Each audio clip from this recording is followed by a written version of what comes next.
Welcome to the worst of the best podcast. You wanted the best. Well, they didn't freaking make it! So here's what you get. From Canada, Ryan and Ruban.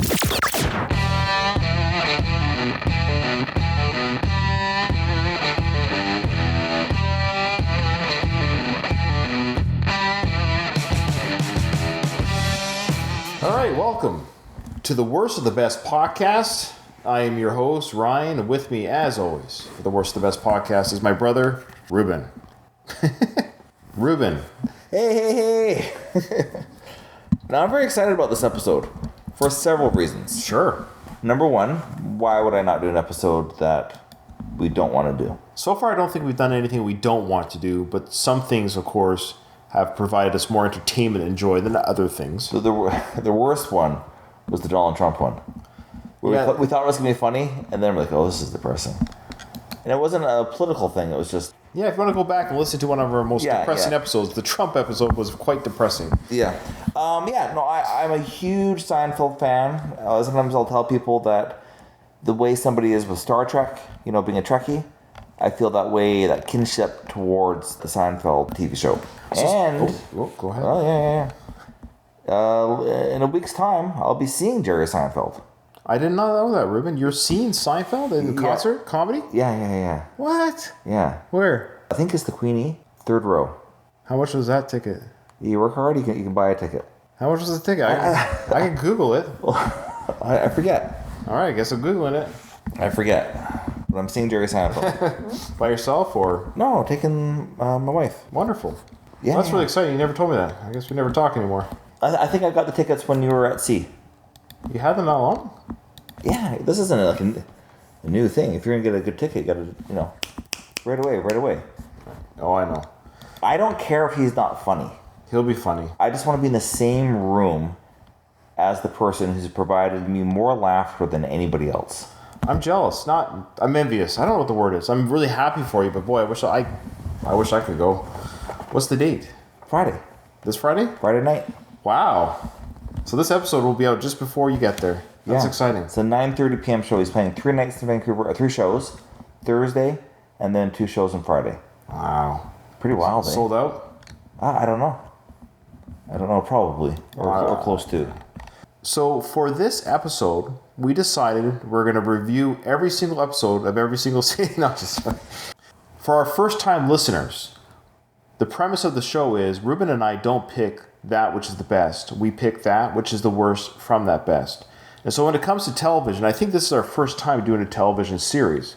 Yeah, I think so. That's right. But what we've done in the past for, let's say, album sales or ticket sales for a box office, that's how the public has determined what is the best by them showing up. And so that's what we did for Seinfeld, is we didn't pick, we just had to find out which one was what, was the number one watched episode per season, the original air date. So for whatever reason... So out of all those most watched each season, we're going to say which one's the worst most watched. That's right. Of each season, yeah. I think there's about 10 or 11 episodes because there was a couple ties.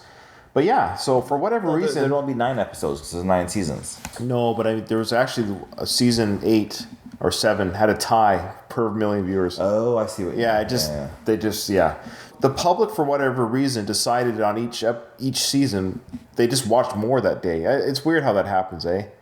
Yeah. Now, we could have decided and said, why don't we do the most best reviewed episodes? But then that doesn't really count because it's whoever is deciding to write in and review it and give it a rating. Yeah. So I'm going to go with no. For whatever reason, this episode was watched the most that season. So for the short season 1, the most watched episode was actually the second episode, called The Stakeout. Now, my theory for all sequels is the first one's got to be good enough to have word of mouth, and then there's more in the second. So that's probably what happened. So if there's a dip in sales or a dip in audience, it's because the previous one didn't satisfy people. Probably what happened is the first episode came out, people were like, hey, check it out, it's kind of funny. And then more people joined the second one. It wasn't until after season 4 did they find their footing, find their audience. It took them 4 years, 4 seasons to do that. And we know this show is in syndication all over the world. It's been watched millions of times. So the second episode is called The Stakeout on the first season. It aired May 31st, 1990. And the episode was written by Jerry Seinfeld and Larry David and directed by Tom Sharones. The narrative here features Jerry Seinfeld agreeing to attend a birthday party with his ex-girlfriend, Elaine. And during the party, Jerry tries to flirt with another woman, but fails to learn anything about her except her place of work. And Jerry is reluctant to ask Elaine for the woman's number because he does not talk to her about other women. Also, Jerry's father, Morty, suggests that he stake out the woman's workplace and pretend to meet her accidentally, which Jerry does. The stakeout is the first episode to feature Jerry's parents. As we know a little bit of history here, it was a different actor playing the dad. Yes, Phil Burns. What I love about this is we already see an early storyline that carries all the way to the finale. What does she look like? I don't know. It's hard to say. What actress does she remind you of? Lonnie Anderson. Lonnie Anderson? What, there's something wrong with Lonnie Anderson? Hey, listen, thanks again for running over here. Appreciate it. Oh, yeah, sure. I was showing a condo on 48th Street. There you go. Besides, you think I want to miss this? I'm a little nervous. Yeah, me too. If I see her, what do I say that I'm doing here in the building? Oh, you came to see me. I work in the building. What do you do? I'm an architect. You're an architect? I'm not? I don't see architecture coming from you. I suppose you could be an architect. I never said that I was the architect. Just something else. All right, so she's not even going to ask. If we see her, which is remote. But what do you want me to say? I just wandered in here? We're having lunch with a friend. He works in the building. What is his name? Bert Harbinson. Bert Harbinson. Bert Harbinson. Right. It sounds made up. Okay. All right, Art Core. Art Core. Valet.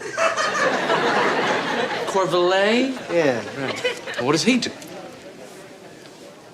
He's an importer. Just imports? No exports? He's an importer-exporter, okay? Elaine ever call you back? No, I guess she's still mad. I don't understand. You never talk to her about other women? Never. Wait a second. That's her. On the right. I forgot who I am. Who am I? You're you. We're having lunch with Art Corvalet. Vandelay. Corvalet. Let me be the architect. I can do it. Hey, Pamela's birthday party? Didn't I see you there? Jerry? Sure. Hi. This is George. I'm sorry. Vanessa. Nice to meet you. Saginaw, Bennett, Robbins, Oppenheimer, Taft. That's right. Yeah. What are you doing here? We're meeting a friend of ours for lunch. Works here in the building. Yeah, Art Vandelay. Really? Which company? I don't know. He's an importer. Importer. And exporter. He's an importer-exporter. I'm an architect. It's hilarious. Okay. Vandelay. First of all, I love this episode. I like the nuances of, like, I'm not sure if nuance is the right word, but just like the social thing where it's like Jerry not wanting to ask Elaine about this girl because he is the awkwardness, just to avoid that. I don't know. No, I'm listening. It's captured. It captures how people are.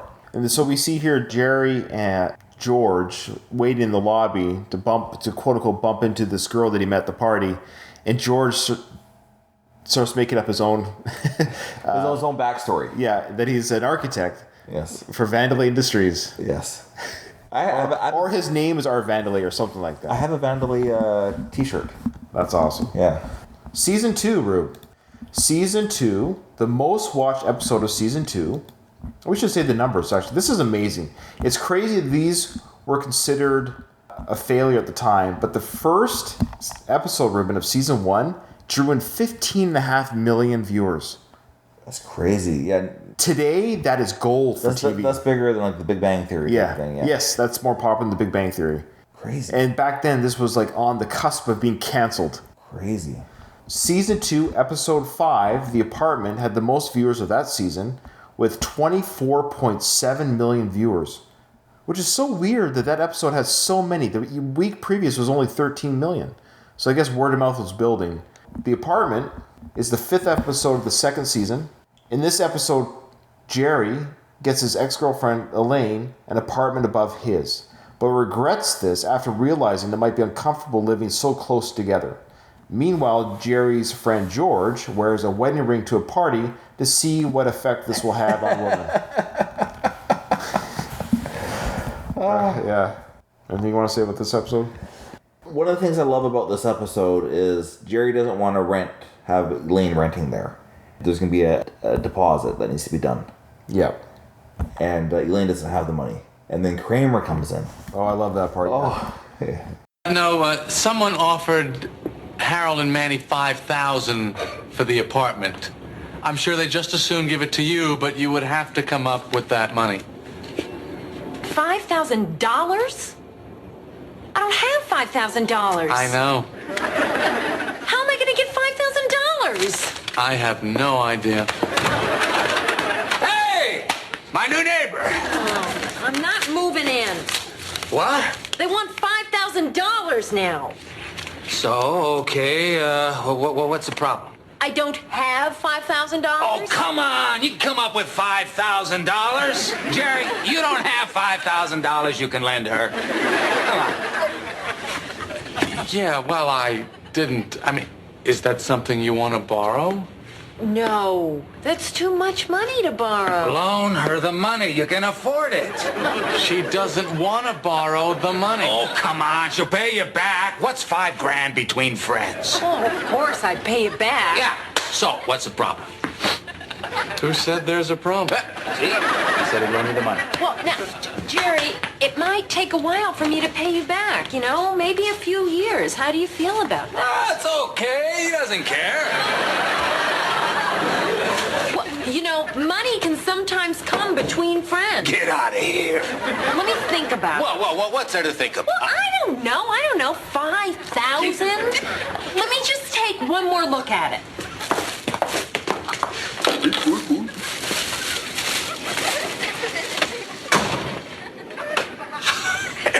It was all over. Taken care of. Done. Finished. 5,000. Where is she going to get 5,000? She doesn't have 5,000. Clean. Goodbye. She's gone. Then you come in. Honey, I loaned her the 5,000. What do you care? You got 5,000. Give her 5,000. Well, you didn't want her in the building? No, I didn't. Well, then what did you loan her the $5,000 for? Well, look, maybe she won't take it. I mean, she did say that she was going to think about it. People don't turn down money. It's what separates us from the animals. Well, I still don't understand what the problem is having her in the building. Let me explain something to you. You see, you're not normal. You're a great guy. I love you, but you're a pod. I, on the other hand, am a human being. I sometimes feel awkward, uncomfortable, even inhibited in certain situations with the other human beings. You wouldn't understand. Because I'm a pod. I'll take it! No. And Kramer's like, oh, Jerry's good for it. Because Jerry just picked an arbitrary number that somebody else offered $5,000 for the apartment. They won't give it to Lane unless she can match it. Great episode, funny stuff. So you watched all the episodes again? Yeah, I did. You enjoyed them? Yeah, I did. So the most watched episode now of season 3 is episode 21. I love The Letter. The Letter. One of the things I like about the show is, and this is where I'm kind of drawing a blank, there's so many plots going on at the same time. If you're watching Cheers, it'd be like Sam Malone is trying to, chase some girl. And then there's some quips in there, It's not really an in-depth show. But this will have 4 plots going that somehow they interconnect, and the letter really does that. Yeah, and I would say it's now season 3. Things are starting to pick up now in the show where they have literally 5 storylines going on in a 22-minute period. It's amazing. We should have said sorry for the writer for season 2 episode was Peter Melham. He wrote that episode. Okay. For season 3, Larry David wrote the letter. Love Larry David. This episode had 22.3 million viewers. Really? Yeah. That's amazing. Kramer poses for a portrait to be painted by Jerry's new girlfriend, Nina, played by Catherine Keener. And I love this scene, which an elderly, art-loving couple admire. I know. I sensed great vulnerability. A man-child crying out for love, an innocent orphan in the postmodern world. I see a parasite. A sexually depraved miscreant who is seeking only to gratify his basest and most immediate urges. Ruddy and unattractive, yet I detect a nobility of attitude and unwavering loyalty, much like the Saint Bernard. But note the eyes. He's a creature barely hanging on to existence, like a cockroach clinging to a sewer grate. Struggle is man's struggle. He lifts my spirit. He is a loathsome, offensive brute. Yet I can't look away. Ends time and space. He sickens me. I love it. Me too. We've made our decision. We want the Kramer. Are we too late? No, it's $5,000. Maybe have another look. Sure. Who would want Kramer in their house all the time? Would you have any idea how we might get in touch with him? You're in luck. I'm one of the few people that knows how to contact him. Wonderful! George feels, of course, obligated to buy something when he accompanies Jerry to Nina's art studio, especially when she offers George her father's tickets to the owner's box at Yankee Stadium. George then reluctantly purchased a $500 painting, which he tries to sell to Jerry for $10 at the end of the episode. No, they go to that baseball game. Yeah, and Elaine won't take off the baseball hat. Season 4, The Outing. The pilot. Is it? Yeah. Is it really? Yeah. So season 4. Now we're looking in the 30 millions, Ruben. This is the first episode of Seinfeld to reach the 30 million mark. 32.8 million viewers tuned into the season finale of season 4, called The Pilot. This was written again by Mr. Larry David. This is a great episode. It's a two-parter, but it counts as one episode. It's an hour finale. Part 1 deals with Jerry and George. They get the green light to produce the show Jerry, the pilot of the series based on their Nothing Lives. I'll tell you what I hated about this episode is how much I could relate to George. Just like... Oh, yes. Yes, George is obsessed with a potentially cancerous white spot on his lip. That's a great little subplot there. Yeah, he wanted a biopsy. And by the way, if anyone's listening to our show, I'm cancer. I have no cancer. The test came back negative. That's great. I think we mentioned that one of our episodes. I think it was during the Worst of the Best. Yeah. The cancer episode. The cancer, yeah. So for our tens and tens of listeners who are waiting on pins and needles for my health response. Do we have 10s, you think? I think we have 10s. Wow.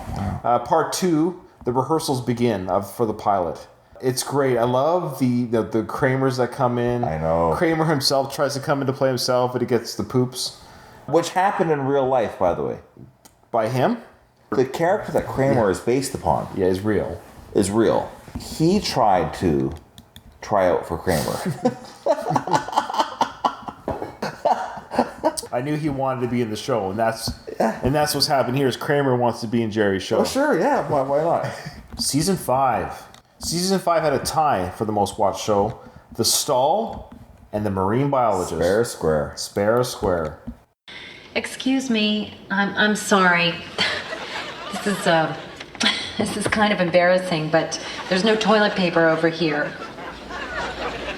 Are you talking to me? Yeah, I just forgot to check, so if you could spare some. No, I'm sorry. What? No, I'm sorry, I can't spare it. You can't spare it? No, there's not enough to spare. Well, I don't need much. Just 3 squares will do it. I'm sorry, I don't have 3 squares now, if you don't mind. 3 squares? You can't spare 3 squares? No, I don't have a square to spare. I can't spare a square. Well, is it 2 ply? Because if it's 2 ply, I'll take 1 ply. 1 ply. 1 puny little ply. I'll take 1 measly ply. Look, I don't have a square and I don't have a ply. No, don't go. I beg you. The Stall was episode 12 of season 5. In this episode, in a movie theater restroom, Elaine, realizing her stall does not have any toilet paper, asks the woman in the next stall to give her some. The woman refuses, claiming she can't spare a square. At Elaine's continued pleas, the woman storms out and returns to her seat and is revealed as Jerry's girlfriend, Jane. Elaine returns to her seat with her boyfriend, Tony, and the two women vent about the stall incident to their dates. This is the episode also where George is accused of being in love with Tony, Elaine's boyfriend. Yeah, I love that. This is an ongoing kind of like subplot in Seinfeld about George's being scared that he's gay. That he has inclinations that he might be that way, and how his own friends kind of tease him about it. Rock climbing? Where do you come off going rock climbing? Rock climbing? You need a boost to climb into your bed. All right. Yeah, what is it with you and Tony? What are you, like a sidekick now? Yeah, that's right. I like it. He's such a cool guy. Cool guy? What are you, in 8th grade? He's the first cool guy I've ever been friends with in my whole life. You know, it's a different world when you're with a cool guy. He's not afraid of anybody. You should hear the way he talks to waitresses. He gets free pie. Hey, nice move today. What? Horning in on my rock climbing trip. It's just supposed to be me and Tony. He asked me. You put him on the spot. You know, I think that you're in love with him. What? That's ridiculous. No, I don't think so. You love him. You better be careful on those rocks tomorrow, buddy. And you're not getting any sandwiches either. Oh, he's so insecure. A little bit of a dated adult line, phone sex lines. That's a little bit dated nowadays, but that's Kramer's subplot there because he talks to what we think is Jerry's girlfriend as a night caller on the phone. Oh, hey, how you doing? Jane, this is my neighbor Kramer. Oh, hey. Hello, Kramer.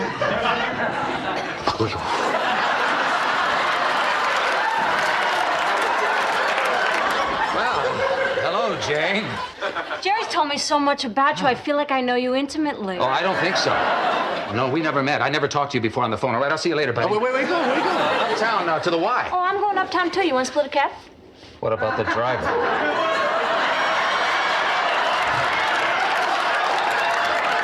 What are you talking about?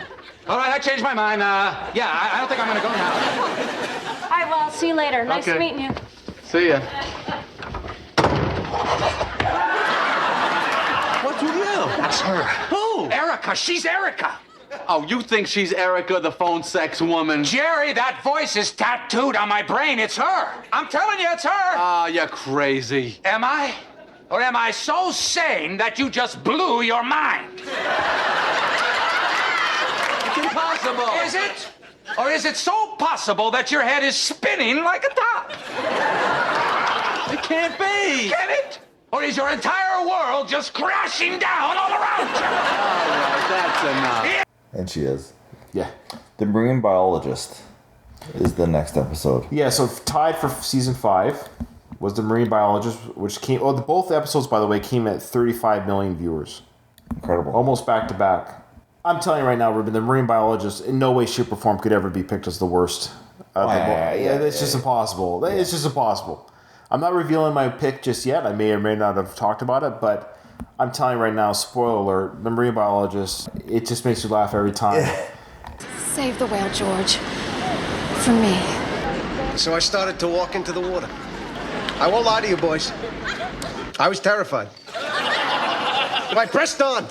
And as I made my way past the breakers, a strange calm came over me. I don't know if it was divine intervention or the kinship of all living things, but I tell you, Jerry, at that moment, I was a marine biologist. George, I've just been reading this thing in the paper. It's unbelievable. I know, I was just telling them the story. Well, come on, George, finish the story. The sea was angry that day, my friends. Like an old man trying to send back soup in a deli.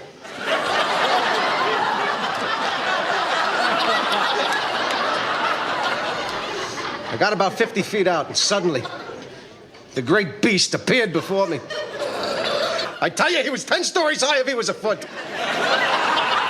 As if sensing my presence, he let out a great bellow. I said, "Easy, big fella." And then, as I watched him struggling, I realized that something was obstructing its breathing. From where I was standing, I could see directly into the eye of the great fish. Mammal. Whatever. Hey, what did you do next? Well, then, from out of nowhere, a huge tidal wave lifted me, tossed me like a cork, and I found myself right on top of him, face to face with the blowhole. I could barely see from the waves crashing down upon me, but I knew something was there. So I reached my hand in, felt around, and pulled out the obstruction. Well, the crowd must have gone wild. Oh, yes. Yes. Yes, Jerry, they were all over me. It was like Rocky 1. Diane came up to me, threw her arms around me, kissed me. We both had tears streaming down our faces. I never saw anyone so beautiful.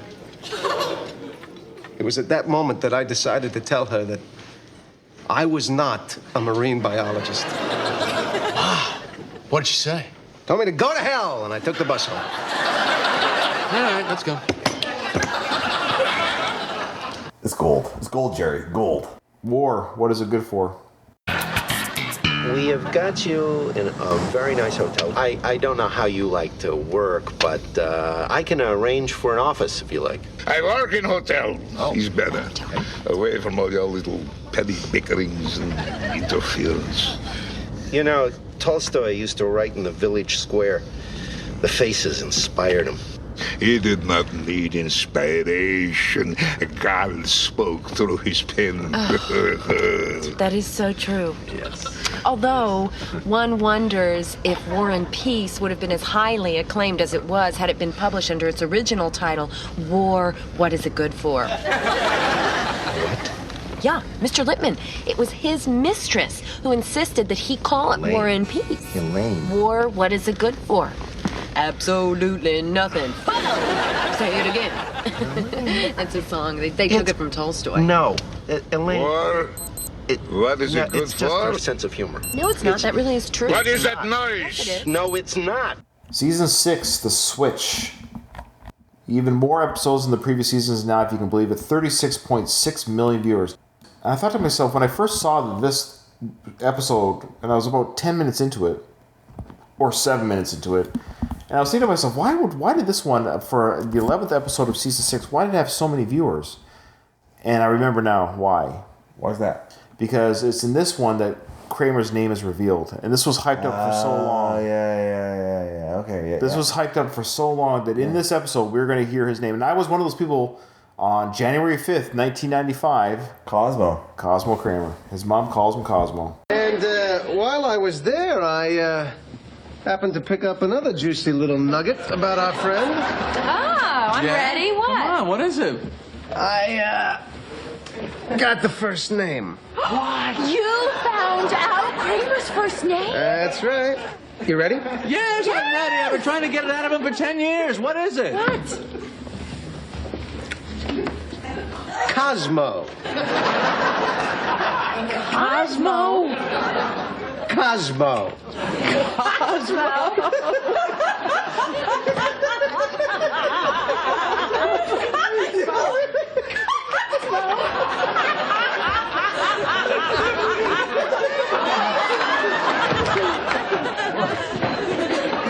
Oh, what's so funny? What?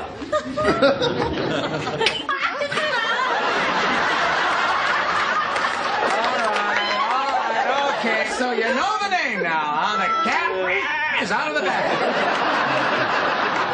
Well, I gotta hand it to you. You did a hell of a job keeping it a secret all these years. It's not such a bad name. Well, you know, all my life I've been running away from that name. That's why I wouldn't tell anybody. But I've been thinking about it. All this time, I'm trying not to be me. I'm afraid to face who I was. But I'm Cosmo, Jerry. I'm Cosmo Kramer. And that's who I'm going to be. From now on, I'm Cosmo. By the way, when George is dating the Nina, the model, and thinks she's bulimic, is the ultimate thing of not being concerned about her health, but that his money was being wasted. Yes. Well, I heard a noise. What noise? You know, blares. What blare? From the bathroom. Oh, you think she was refunding? Every time we go out to eat, the minute we're done eating, she's running for the bathroom. So you're concerned? Elaine, of course I'm concerned. I'm paying for those meals. It's like throwing money down the toilet. In a manner of speaking. Let me digest it. Let me get my money's worth. Yeah. Well, he said he kind of cares about her. But he's more, yeah, he it's just going down the drain, literally. Season 7. Boy, oh boy, we're already there. The Engagement. And this is the first now of the most watched episodes so far. And in fact, this is the only episode, Ruben, of old Seinfeld for most watched episodes that's the first episode of the season. We have a couple season finales that are the most watched. No, Ryan, you're wrong. Oh, am I? 37. No, you're right. Oh, geez. I apologize. The Engagement is, like I was saying, this is now the 7th of 9 seasons, and I think it's the only episode of all the episodes most watched of for a season premiere. Is that weird? So the dialogue that George and Jerry have about becoming men, right, in the beginning is so fantastic. Did you ever get the feeling like you had a haircut but you didn't have one? I'm all itchy back here.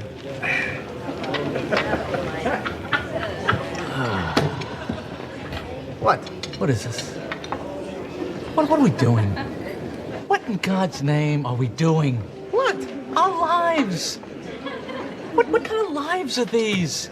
We're like children. We're not men. No, we're not. We're not men.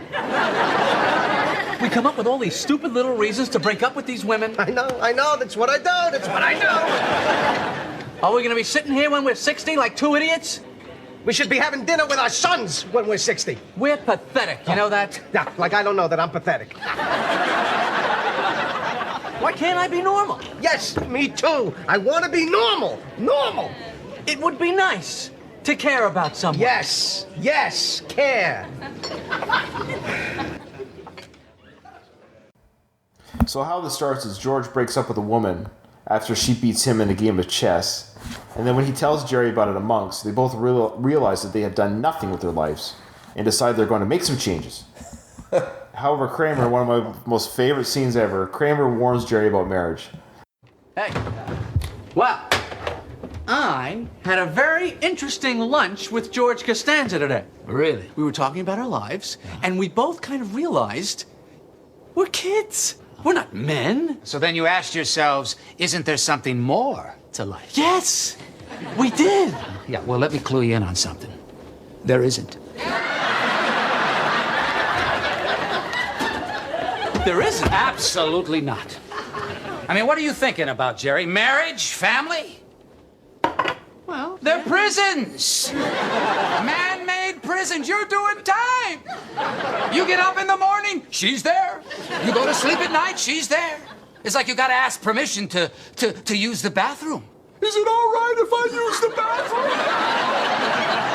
bathroom? Really? Yeah, and you can forget about watching TV while you're eating. I can? Oh, yeah. You know why? Because it's dinner time. And you know what you do at dinner? What? You talk about your day. How was your day today? Did you have a good day today or a bad day today? Well, what kind of day was it? Well, I don't know. How about you? How was your day? Boy, it's sad, Jerry. It's a sad state of affairs. I'm glad we had this talk. Oh, you have no idea. How was your day? Did you have a good day today? And Jerry decides to remain with his singles lifestyle unbeknownst to George. So George is now going to go off and find himself a woman, his ex-girlfriend, Susan. Yeah, and then, of course, hilarity ensues when they're on separate paths, and George is stuck being engaged, and Jerry's happily single. Okay, one of the things, this isn't the episode, but it's the season. One of the things I love about the show, written by Larry David again, is they're there for the jokes. They're not there for the hugging, for the emotional dramedy, just for the jokes. The engagement kind of leads to the invitations, the last episode of the season, where Susan dies. Hello? You there? Yeah, sorry. Yeah, Okay. Oh, yeah. The engagements part Yeah. is episode 1, and Well, then yeah. episode 24 is the invitations. Do you know why that episode was written? Yes. Why? They didn't get along. They did not like her. Yeah, the cast didn't like her. Now, nobody knew. Jason Alexander didn't like working with her. It's an indication of trust. We're not supposed to keep secrets from one another. But it seems the entire Seinfeld cast kept a secret from the actress who played Susan Ross. Lily? No, Susan. No, it's Lily. George Costanza's fiancée. They didn't like acting with her. Hey, you look like a lily. Hi. Can I help you? Yes, we'd like some wedding invitations. Oh, well, congratulations. Thank you. Yeah, thank you. George Costanza, played by Jason Alexander, was never happy about marrying Susan. Now, 17 years after the show went off the air, Alexander revealed to Howard Stern that he couldn't work with her. I couldn't figure out how to play off of her. Her You're being kind. Her instincts for doing a scene where the comedy was and mine were always misfiring. It's hard to tell on screen there was any problem. I don't know, honey. What do you want to get? I want you to get anything you want. Because I love you so much, I want you to be happy. Alexander said in the interview that the actress, Heidi Swedberg, was a wonderful, terrific girl. But after 3 episodes together, Alexander said he got a call from producer Larry David. Larry calls me up at the beginning of a season and says, "Good news, I got a great arc for you this season. You're going to get engaged." I said, "Oh, it's great. Who do I get engaged to?" He said, "Susan." Right. And I went, "Oh, great. Who's playing George?" Because it was like such a disaster. And apparently it wasn't just Alexander. He says Julia Louis-Dreyfus, who played Elaine, didn't like working with her either. Julia actually said, "I know, it's just, don't you want to just kill her?" And Larry went, "Kabang!" So Larry David decided to kill her off. She's, gone. Susan is gone, but not Heidi, who is now a full-time musician in L.A. teaching ukulele classes. Not that there's anything wrong with that. Alexander is apologizing today on social media, saying, "Oh dear God, leave Heidi alone. I'm so mad at myself for retelling this story in any way that would diminish her." How could you not realize? You're stupid. You are a stupid, stupid man. And they didn't understand until they had scenes with her. And then they're like, okay, let's write her out. Yeah, it's crazy. Loved it. Season 8, The Money. Another Peter Melham written episode. So in this one, Jerry's parents sell the Cadillac to Jack Klompus for $6,000 in order to give Jerry some money to help him out, since he bounced a check in a previous episode. They, along with Kramer, suggest that Jerry might try a career move. So it's that whole deal about the Cadillac. It gets driven to a swamp. Kramer and Sarah Silverman are boyfriend and girlfriend. The little subplot there is that Kramer wants to leave after they make love each night because he can't get a good night's sleep with her. That's called The Money. That one raked in 37.3 million viewers. 12th episode of season 8. Again, kind of a weird episode to be the most watched when it was, but that's the way it is. I still maintain it's the episode beforehand that gets people talking. Yeah. The episode beforehand was the little Jerry. There you go, Ruben. Lastly, Season 9. Season 9. Any guesses to anyone? Which episode? So season 9 started off with 37.8 million viewers, okay? Throughout the whole season had anywhere between 30 to 8 million viewers. The Puerto Rican Day, episode 20, had almost 39 million viewers. Then they did a clip show for 2 episodes. That had almost 60 million viewers. But the series finale, written by Larry David, aired May 14th, 1998, almost 20 years ago to this recording. 76.3 million viewers. Amazing. There were some towns during commercial break, they flooded the sewers or something because everybody flushed the toilets at the same time. Oh, during the commercials? Yeah. The finale is the 2-part series finale.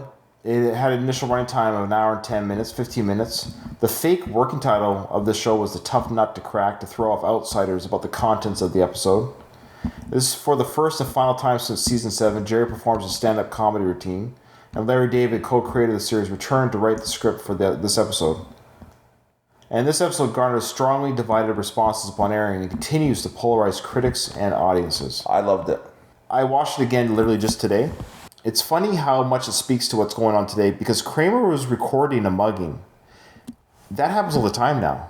I know. On cameras. Oh, yeah, sure. People record people getting beaten up and everything. And maybe back in 1998 it might have seemed insensitive or a little bit crazy. But then I remember, these guys are from New York.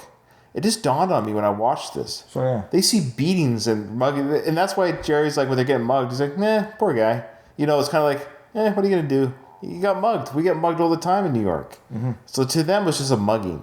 And they made some fat jokes. All right, Fatso, out of the car. I'm going to capture this. Give me your wallet. Don't shoot. Well, there goes the money for the lipo. See, the great thing about robbing a fat guy is it's an easy getaway, you know? They can't really chase you. It's actually doing him a favor. It's less money for him to buy food. What's your wallet? Come on. Come on, come on. That's a shame. Officer! He's stealing my car! Officer, I was carjacked. I was held up at gunpoint. He took my wallet, everything. Come on, let's get something to eat here in Sticksville. All right. Hold her right there. What? You're under arrest. Under arrest? What for? Article 223-7 of the Latham County Penal Code. What? No, we didn't do anything. That's exactly right. The law requires you to help or assist anyone in danger as long as it's reasonable to do so. I never heard of that. It's new. It's called the Good Samaritan Law. Let's go. But that was the whole point of this episode. It's funny how people got so upset at them making fun of the overweight man when the whole episode was just about that, meaning they were exposed in a court of law about all the deplorable behavior, the group, Jerry, Elaine, Kramer, and George, for making fun of a fat guy, but then by their own admission of the show, where they were found guilty of deplorable behavior throughout 9 seasons of TV. They stole money. I mean, they stole bread from an old lady. They shut out a soup kitchen. They got people deported out of the country. All their antics. This making fun of a fat guy was the least offensive, quote unquote, and I say offensive with all, like... Sure. But fans in real life, Ruben, is what I'm getting at, were very upset. Yeah. About them making fun of an overweight person. Whereas, where was the outcry when they took a loaf of bread from an old lady? Or when they tried to kill a dog? Or when they... You name it. Yeah. And they showed that in the... But again, even their past crimes were... Anyways, that was where people were so divided. And I liked how they were found guilty. Yeah. For their behavior. Will the defendants please rise? And how do you find with respect to the charge of criminal indifference? We find the defendants guilty. I do not know how or under what circumstances the four of you found each other. But your callous indifference and utter disregard for everything that is good and decent has rocked the very foundation upon which our society is built. I can think of nothing more fitting than for the four of you to spend a year removed from society. We have antisocial behavior. Yes, that's what makes the very first episode. I don't know the first episode. What was the first episode again? But the stakeout, the one that we mentioned earlier. Yeah. It starts off with lying. Yeah. So there you go, Ruben. Which most viewed episode of the Seinfeld series? Okay, to recap, we have the stakeout, the apartment in season 2, the letter in season 3, the pilot in season 4, the stall and the marine biologist for season 5, the switch for season 6, the engagement for season 7, season 8 is the money, and of course season 9 is the finale. Which one, if you had to watch these 9 again, and you can only pick 8 to watch, which one do you drop off? Which one do you say, I won't watch it? I'll give you my pick. if you're still thinking. The one that I laughed out loud the least, and maybe checked my iPhone during the most, was the Switch. Because I was watching this thing, why did this one get so many views? Because I was trying to find some sort of... And then it dawned on me, this is the big reveal of Cosmo Kramer. And that whole reveal, and watching it again after all these years, the reveal of his name, it's very non-eventful. It's only a one-time viewing experience. After you know his name, it becomes very uneventful. And even the cat or the characters, his name is Cosmo, that's crazy. What's his name? It didn't age well. It's probably one of the most least aging well scenarios. Out of all these, that one felt the most aged. I agree with you, Ryan. I've never liked Kramer's mom. Now, how many episodes was she in? I don't know. Okay. All right, well. I agree, yeah. So, The Switch, you're the worst. You're the worst, The Switch. Of the most viewed episodes of Seinfeld and Seinfeld's first time broadcast. But I'll watch it again. And I'll watch it again, too. And these have been watched millions of times. The syndication views, I wonder what they are at this point. Oh, they're making nice money. Yeah.